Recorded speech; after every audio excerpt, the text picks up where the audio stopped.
Namaste, welcome to Yes to Health. This is Purva Singh, nutritionist, dietitian and yoga instructor. Welcome to Yes to Health, and today we'll talk about pranayam. Without delay, let's talk about it. So first let's find out what is pranayam. So pranayam is, if you divide it, it is prana plus ayama. So prana is a life force and ayama is a control. So pranayam is actually control over your life force. We think that pranayam is just a breathing practice, inhale, exhale. It's not that. It's much more than that. So your breathing creates prana in your body, and that prana helps in functioning of all the vital life forces in your body. Talk about how to sit while doing pranayam. So while doing pranayam practice, always make sure that you're sitting on a raised cushion. So I'm sitting on it. I don't have proper raised cushion, but I just used it. So just what happens when you are doing pranayam, your hip should be raised. So now your hips are raised.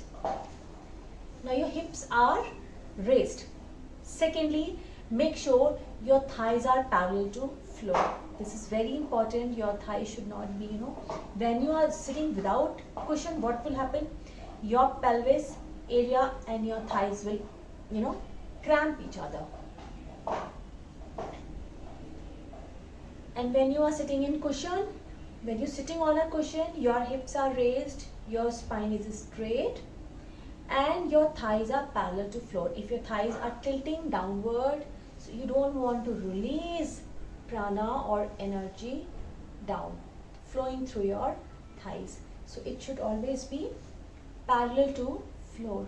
Now there are many ways to sit while doing pranayam practice. You can sit in Padmasana, you can sit in Sukhasana, whichever way feels comfortable with you, you can sit. But make sure your thighs are parallel to floor, your sit bones are nicely balanced, grounded to the mat, and your spine is long, raised, so you should feel tall, and you're slightly backward and extend yourself up. So if I'm sitting like this, I'll slightly go back, and I'll just feel as if somebody's pulling me towards the ceiling. Your shoulders are relaxed and your chest is open. Very important in order to have a nice open thoracic cavity, giving space to your lungs. So first breathing practice is Kapalbhati. So there are few tips for Kapalbhati. Kapalbhati, first of all, is not a pranayam, it's a Shatkarma. Shatkarma is a cleansing practice which we generally do before starting yoga asanas, to clean our system, to clean our nostrils, to clean our nadis, energy channels. So because of that, for that we use Kapalbhati. Kapalbhati is sharp, rapid, sharp exhale through your abdomen, through your nose, and normal inhale. So as you inhale and then you exhale, give a sharp jerk to your abdomen, but make sure that your abdomen, you are giving jerk to your lower abdomen, not your upper abdomen. Upper abdomen has solar plexus, that is related to sympathetic nervous system. It activates your sympathetic nervous system. This energy channel, we have solar plexus energy channel here. If you see it, it is behind it is in front of your spine, but behind your belly. So we don't want to activate our solar plexus, and we need to activate our parasympathetic nervous system. The nerves emerges from our spine. Those are related to parasympathetic nervous system. So we need to activate those nerves by giving sharp, forceful jerks Let's do it. So inhale and exhale.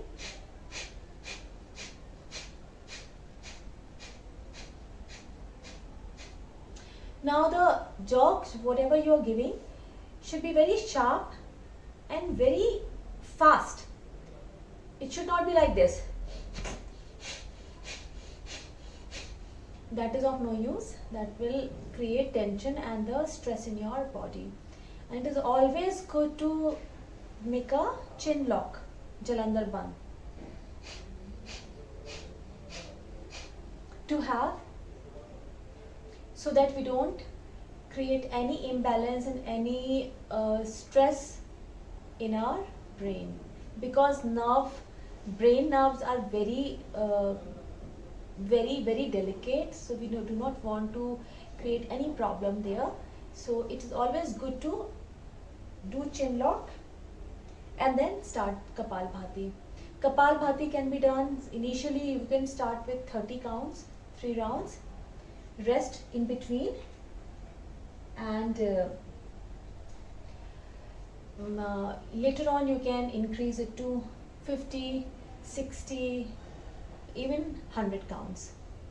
So Kapalbhati is also called the shining skull exercise. Why? Because it soothes our brain, it creates balance in both our hemisphere, and it cleanses all our energy channels, so we have a nice calm brain, and it brings effect on your frontal lobe of the brain. So that is why it is called the shining skull pranayam. And it tones your abdominal, it gives energy to your abdominal organs also, so you have a nice good metabolism. It tones up your metabolism, it increases your metabolic rate, so it cleanses your energy channels, it tones your abdominal organs, it do work on your frontal lobe of the brain, which is good for you, and it calms your brain, so your calmness and your peace, everything reflects on your face. It cleans your aura, and you have a nice clean aura because of Kapalbhati. But do it very do it in the beginning, do it gently, and just do it very less, and then slowly increase it. So this was Kapalbhati. Now I'll tell you about Ujjayi breath. Ujjayi breath, we constrict our throat, and when we inhale and exhale, we make a sound like this.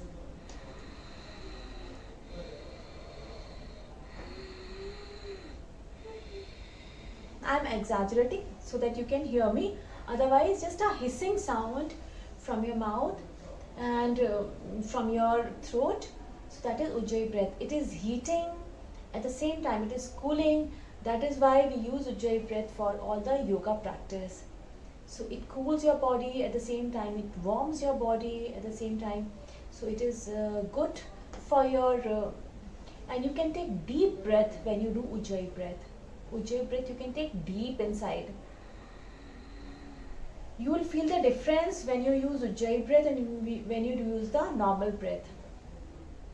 Ujjayi breath is heating and cooling at the same time, and it is used for the yoga practice, and this also has a very good calming effect on your brain, and you can use it. It is good for the people who are suffering from insomnia, so you can do it before sleeping, and you can use Ujjayi breath for 4 to 5 minutes. It will really help your brain. So how to use Ujjayi breath? You can inhale with a count of 5, exhale with a count of 10, like this. Inhale,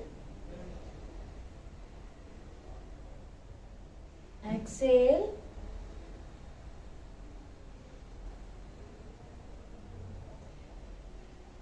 now as you go deeper into the practice, you can use Kumbhakas. So I'll tell you kumbhakas after this. So you retention of breath. As you practice, you can use retention of breath like inhale with a count of 5, then hold for the count of 5, exhale with a count of 10. Remember, inhale to exhale ratio always remain 1:2. You can change the ratio of your retention of your breath. When you retain your breath after inhalation, it is called antar kumbhaka. When you retain your breath after exhalation, it is called bahya kumbhaka. So this antar kumbhaka and bahya kumbhaka, you practice it when you have been practicing pranayam for few months, when you are able to go into the rhythm with your breath. Then you start this retention practice when you're comfortable with retaining your breath. Start with inhalation retention. Retention after inhalation, antar kumbhaka.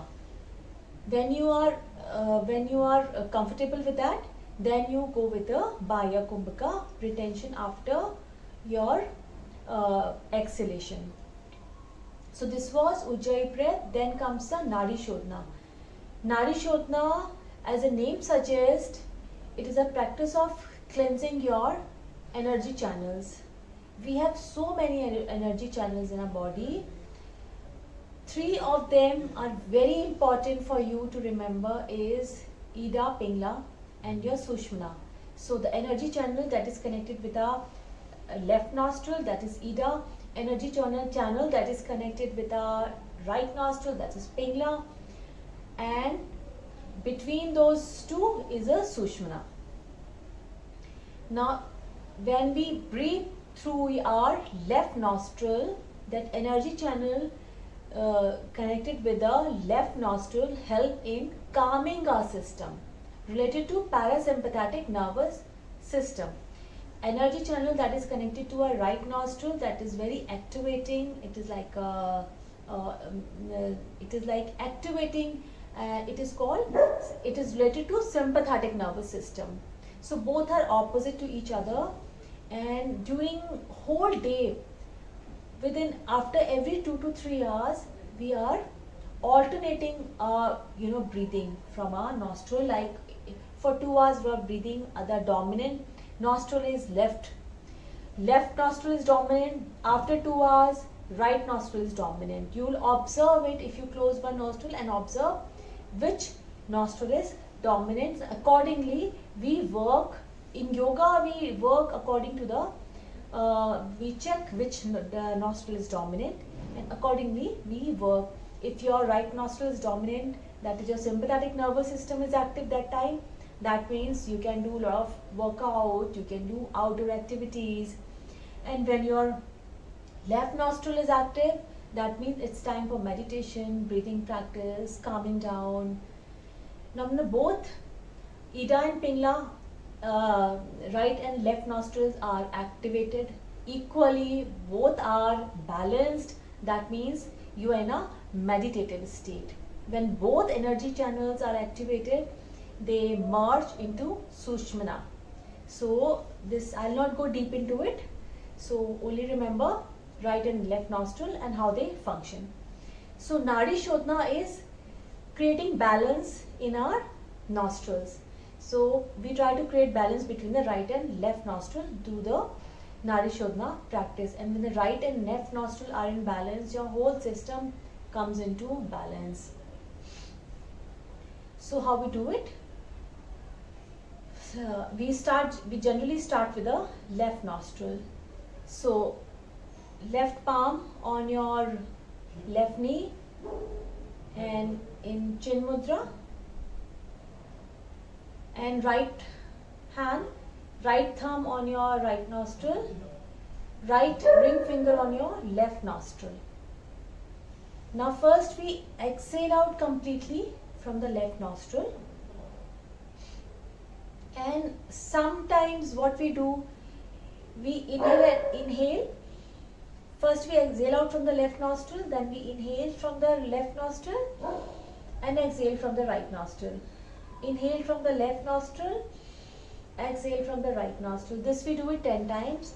Then we change the nostril.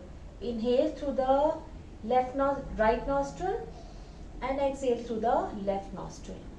After doing this, then we start doing alternate nostril breathing.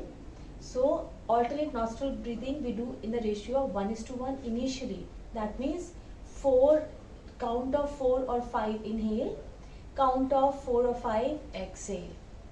When you're comfortable with that, then we start retaining our breath. Same way, you inhale with a count of 5, retain breath with a count of 5, exhale with a count of 5, retain breath with a count of 5. That is 1:1:1:1 ratio. Later on we increases this ratio. You can increase the ratio of inhalation to exhalation 1:2. So you are inhaling with a count of 1, you will exhale with a count of 10. But you can keep your Antar Kumbhaka, Bahya Kumbhaka same. So 1:1:1:2:1. So only the exhalation increase to the double, and all your inhale and your Bahya Kumbhaka, Antar Kumbhaka remains the same. So I'll show you how we do it. Initially when you start, only do with inhalation and exhalation. Don't retain your breath. Retention of breath is done after lot of practice. After many months of practice, we actually start doing retention. It's not right for the new practitioners to start suddenly retention of breath. And whenever you are doing this practice, always have some nice yoga teacher with you who can guide you throughout your practice. So first inhale with a count of 5, hold your breath, pause 1 second and exhale with a count of 5. Again from the same nostril, inhale with a count of 5, hold your breath 1 second, exhale with a count of 5. This is one round. Now when you are into more advanced practice, you inhale with a count of 5, retain your breath, count of 5, exhale with a count of 10, hold your breath with a count of 5 and inhale with a count of 5, and then retain your breath for the count of 5 and exhale with a count of 10. So you can increase this count 5:10, then you can increase this 10:20 and so on. You can increase this according to your comfort, how comfortable you are into your breathing practice. So don't force yourself to go deep into it. Just go with the flow, and the most important thing is the rhythm of your breath. Whenever you're doing pranayama practice, just follow the rhythm. Don't change inhalation and exhalation count suddenly. So if you are doing it 5:10, just keep doing 5:10. Don't suddenly change 5:10, then 5:6, then 5:7. So you will break the rhythm of your breathing. Rhythm is very important. Rhythmic, deep and gentle rhythmic breath is very important for your system, because that brings about the rhythm, brings about the balance in your body. So when your body is in a rhythm, your frequency changes, you are aligning with the higher frequency, you come with the frequency of this universe. So when you are aligned with a universal frequency, that means you are in a balance with the entire universe, and that is a time when you can think clearly, your thoughts manifest into reality, and you are at peace. So many things happen. So you are in perfectly balanced state. You are so alive in that state, you are full of energy. That is why yogis eat very less, but they are so much full of energy, because they are using oxygen intake and they are converting it wisely into the prana, the life force, and then depositing it in their mind, in their body, and whenever they require it, they use that energy. So And one more thing, when you are using Ujjayi breath, we use Kechri Mudra. Kechri Mudra is roll your tongue and press back of your tongue to your palate, upper palate. That helps in channelizing your energy, which is not letting your energy waste. So that is our deeper thing. We can talk about it later on. So for this today, these 3 pranayam practice, and it's very good for you. Use this pranayam practice every day. Go it very slowly and gently, and then you can advance. So stay healthy, stay connected with your breath. Until then, namaste.